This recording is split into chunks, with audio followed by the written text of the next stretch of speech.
E aí, meus amigos, boa noite. Agora vamos falar da intervenção do Estado na propriedade, porém de uma forma aí mais ampla para vocês, que tem um pouquinho mais de tempo, que quer ver o vídeo um pouquinho mais extenso, né? Vamos lá, a base constitucional para a intervenção do Estado na propriedade privada é a Constituição Federal de 88, que dá suporte à intervenção do Estado.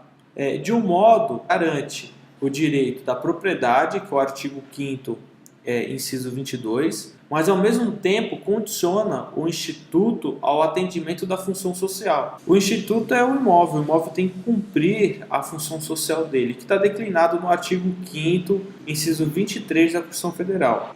Aqui se encontra o primeiro embasamento constitucional. Se a propriedade precisa estar condicionada à função social, segue-se que, se não estiver atendida essa condição, poderá o Estado intervir para vê-la atendida. Vamos falar agora de competência.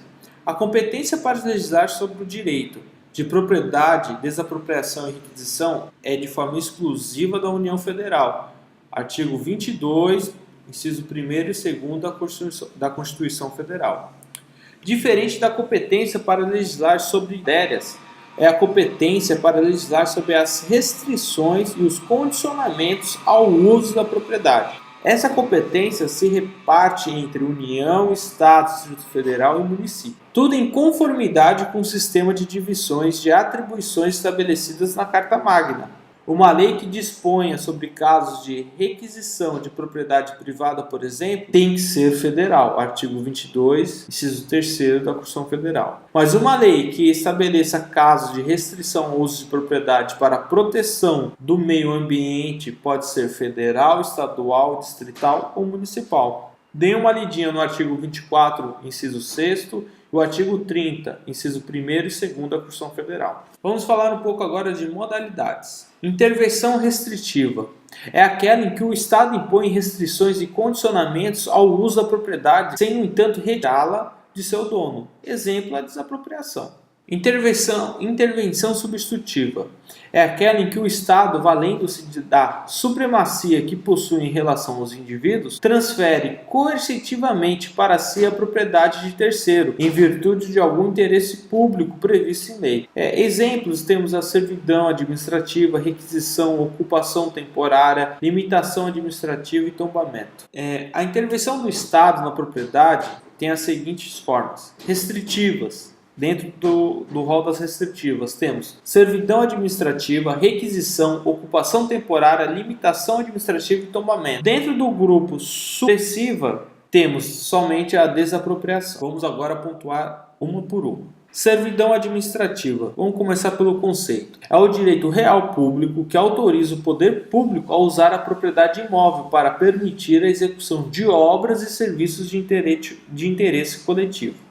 Exemplo, instalação de redes elétricas, implementação de gasodutos e oleodutos em áreas privadas para execução de serviços públicos. Vamos agora à previsão legal. A previsão legal da servidão administrativa é a mesma que temos para a intervenção do Estado na propriedade. De um lado, a supremacia do interesse público sobre o interesse privado e de outra, a função social da propriedade, marcada nos artigos 5º, inciso 23 e o artigo 170, inciso 3 da Constituição Federal.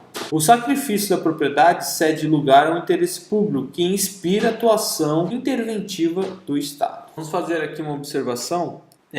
Não há uma disciplina normativa específica para servidões administrativas. O dispositivo legal que a ela se refere é o artigo 40 do Decreto-Lei número 3.365 de 41, que regula as desapropriações por utilidade pública. Nesse diploma temos o citado dispositivo que o expropriente poderá constituir servidões mediante indenização na forma dessa lei. Vamos ao objeto. A servidão administrativa incide sobre a propriedade imóvel. Mais uma observação.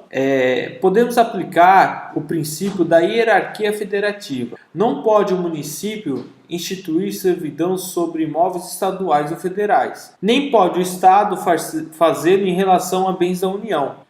A recíproca, porém, não é verdadeira. A União pode fazê-lo em relação aos bens estaduais e municipais e o Estado em relação aos bens do município. Nesse caso, contudo, deve-se observar a autorização legislativa, como exige o artigo 2, parágrafo 2º do Decreto-Lei 3.365 de 41, que regula o processo de desapropriação por utilidade pública, como a servidão deve obedecer aos mesmos processos. No artigo 40, está escrito lá declinado. E ela também deve aplicar-se a esses requisitos para a instituição da servidão em bem público. Vamos falar agora sobre formas de instituição. Acordo entre o poder público e o proprietário ou sentença judicial. O acordo, depois de declarar a necessidade pública de instituir a servidão, o Estado assentimento do proprietário para usar a propriedade, desde que com um fim já especificado no decreto do chefe do executivo,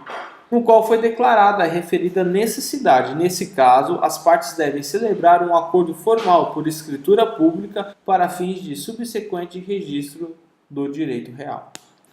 Sentença judicial. Não havendo acordo entre as partes, o poder público promove a ação contra o proprietário, demonstrando ao juiz a exigência do decreto específico indicativo da declaração de utilidade pública. O procedimento é idêntico ao adotado para a desapropriação, estando previsto no artigo 40 do Decreto 3.365 de 41. Vamos falar agora da extinção. A servidão administrativa é, em princípio, permanente, porém ocorrem alguns fatos supervenientes, contudo, que acarretam a extinção da servidão. Vejamos. O desaparecimento da coisa gravada, o bem gravado é incorporado ao patrimônio da pessoa em favor ao qual foi instituída, desinteresse do Estado em continuar utilizando parte do domínio alheio. Vamos falar agora da indenização. Condicionado ao dano, o ônus da prova cabe ao proprietário, e a ele cabe provar o prejuízo. Não o fazendo, presume-se que a servidão não produz qualquer prejuízo. Das características.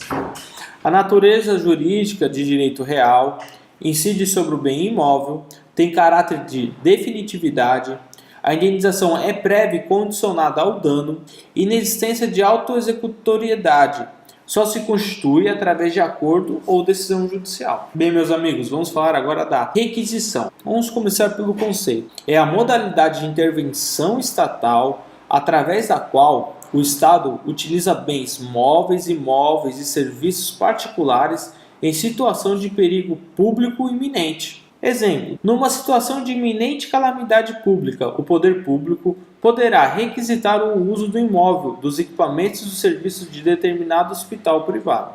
O fundamento é genérico das requisições e é o mesmo das servidões administrativas, que é o artigo 5º, inciso 23, o artigo 170, inciso 3º da Constituição Federal. O dispositivo específico é o artigo 5º, inciso 25 da Constituição Federal, que assim dispõe. No caso de iminente perigo público, a autoridade competente poderá usar da propriedade particular assegurada ao proprietário indenização anterior se houver dano. O objeto abrange bens móveis, imóveis e serviços particulares. Forma de instituição. Verificada a situação de perigo público iminente, a requisição pode ser de imediato decretada. O ato que formaliza é autoexecutório e não depende de qualquer decisão do judiciário. É um ato, portanto, que institui a atuação interventiva sobre a modalidade de requisição. Vamos ver a extinção.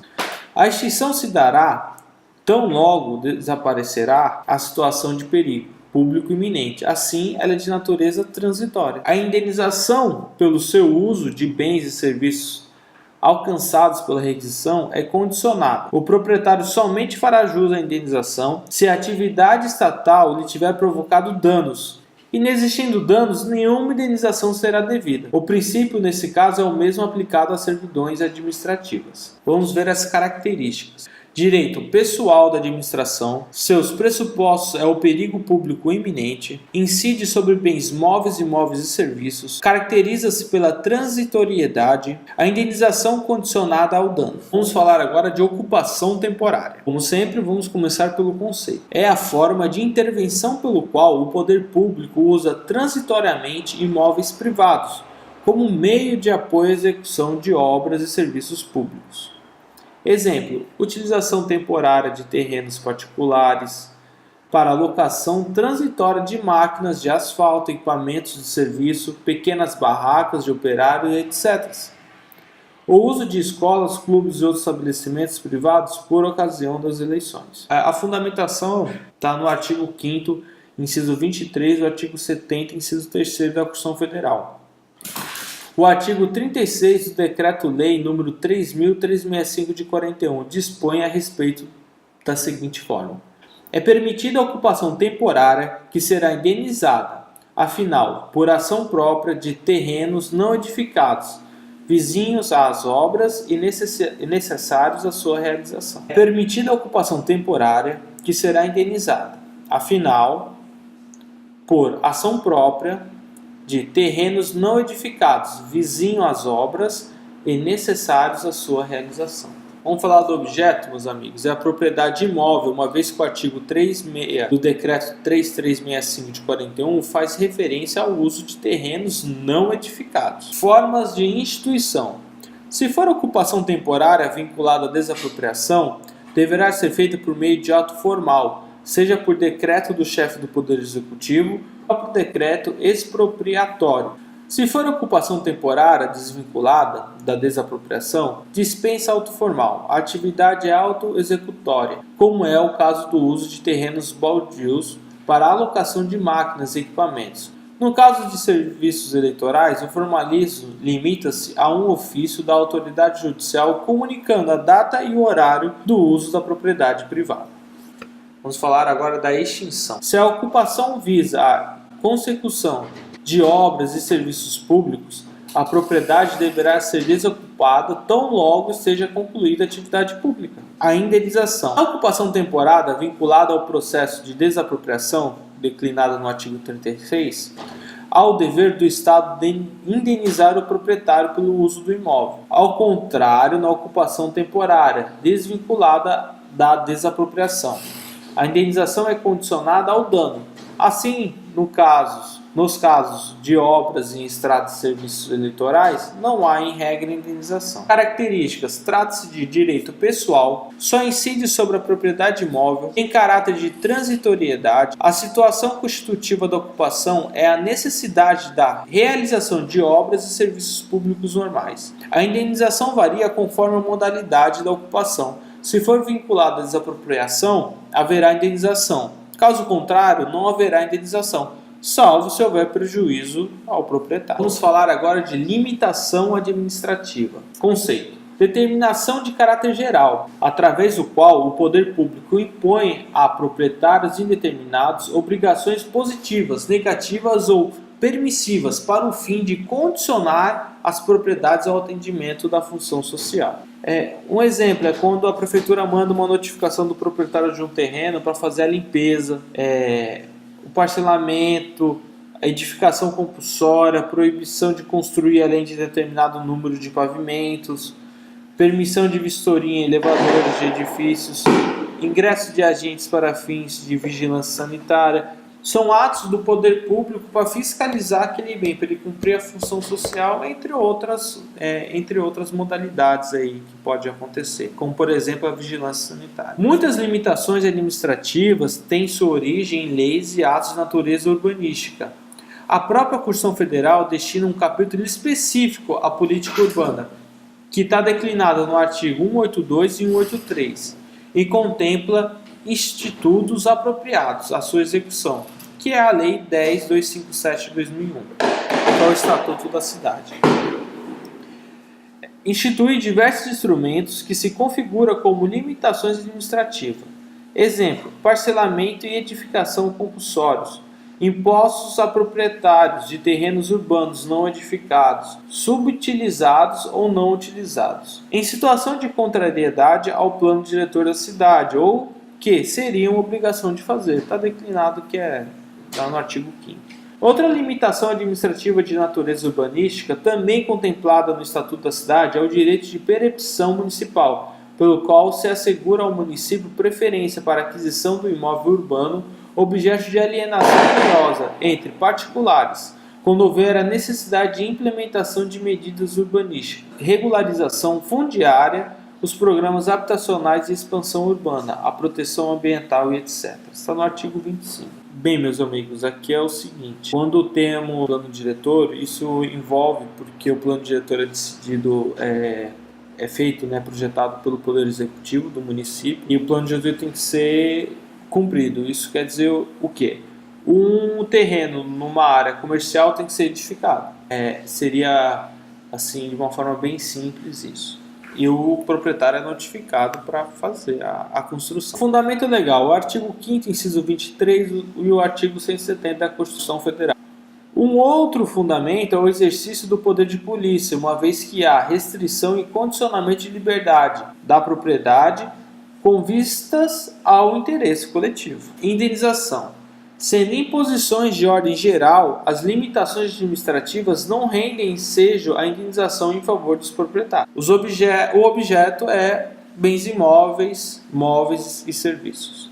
Características. São atos legislativos ou administrativos de caráter geral, têm caráter de definitividade e não há indenização.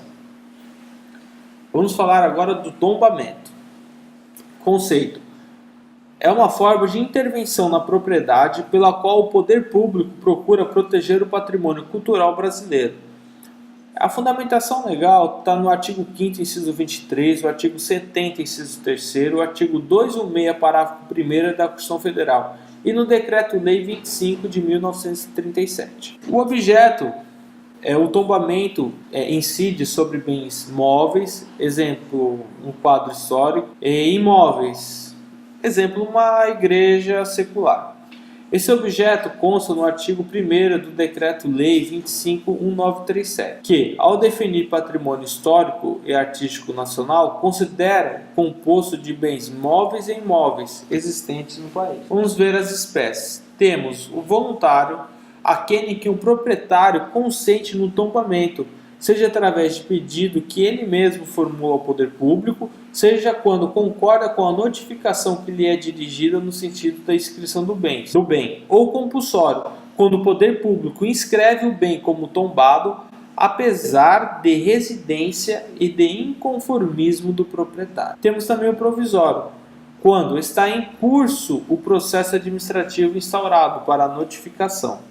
Ou definitivo, quando após concluído o processo, o poder público procede à inscrição no livro de tom. Temos a espécie individual, quando atinge um bem determinado, ou geral, quando alcança todos os bens situados em um bairro ou cidade. Temos também a parcial, quando apenas parte do bem é tombado. Um exemplo em Santos, litoral, é no centro do tombamento das fachadas que tem do centro de Santos, que são históricos. Então a fachada tem que permanecer a mesma, mas a parte de estrutura, normalmente eles destroem e constroem outra, enfim, mas a fachada tem que ser a mesma. Uma observação, o STJ já proferiu decisão, considerando que o tombamento provisório não é fase procedimental, mas sim medida assecuratória de preservação do bem até a conclusão dos pareceres e a inscrição no livro respectivo. Isso quer dizer que enquanto estiver no tombamento provisório, você não pode destruir, já está assegurado que você tem que manter aquilo ali intacto, em perfeitas condições,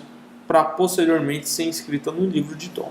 A instituição deve ser formalizada por ato administrativo típico praticado pelo Poder Executivo. Para o STF, o tombamento é da competência do Poder Executivo e por isso há de ser materializado por ato administrativo. Por exceção, é possível que o Instituto da própria Constituição Federal. E em tal situação, o tombamento será instituído pela própria norma constitucional, que é o artigo 216, parágrafo 5º da Constituição Federal. Desfazimento. É possível que, depois do tombamento, o poder público, de ofício ou em razão da solicitação do proprietário ou de outro interessado, julgue ter desaparecido o fundamento que deu suporte ao ato. Reconhecida a ausência de fundamento, desaparece o motivo para a restrição ao uso da propriedade.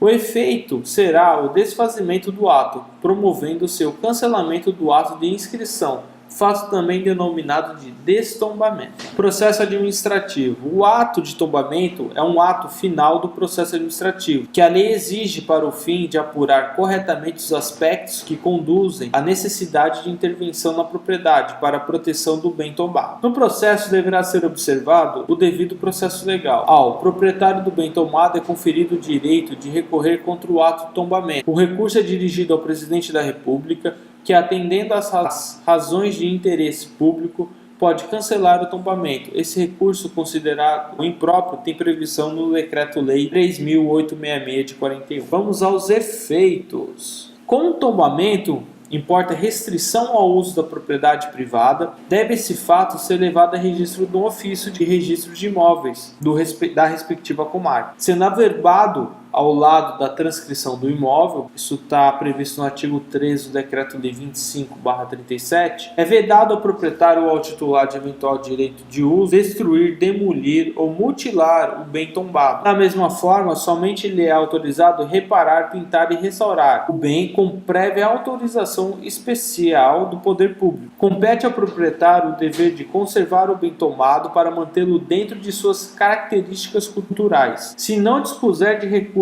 para proceder à obra de conservação e reparação, deve necessariamente comunicar o fato ao órgão que decretou o tombamento, o qual mandará executá-las em suas expensas. Há restrições também para a vizinhança do prédio tombado. Sem que haja autorização do órgão competente, é vedado fazer qualquer construção que impeça ou reduza a visibilidade em relação ao prédio sob proteção, bem como nela colocar cartazes ou anúncios. Se tal ocorrer, poderá ser determinada a destruição da obra ou a retirada do cartaz ou anúncio, podendo inclusive ser aplicada a multa pela infração cometida. Em resumo, o tombamento produz efeitos para o proprietário do bem tombado, para o poder público e para terceiros. Artigo 1122 do Decreto-Lei 25/37. Direito de preferência. O proprietário, antes de alienar o bem tombado, deve notificar a União, o Estado e o município, onde se situe, para exercerem dentro de 30 dias o seu direito de preferência. Artigo 95, parágrafos do Decreto-Lei 2537. Observação. A condição de ser tombado o bem não impede o proprietário de gravá-lo através de hipoteca. Indenização. Somente se o proprietário comprovar que o ato de tombamento lhe causou prejuízo, o que não é a regra, é que fará jus à indenização. Observação novamente. Se houver comprovação efetiva de prejuízo, o proprietário deverá formular seu pedido indenizatório no prazo de 5 dias, sob pena de sujeitar-se à prescrição de sua pretensão, constando-se o prazo a partir do ato que efetivou o tombamento. Bem, meus amigos, esse vídeo daqui é um pouquinho mais extenso,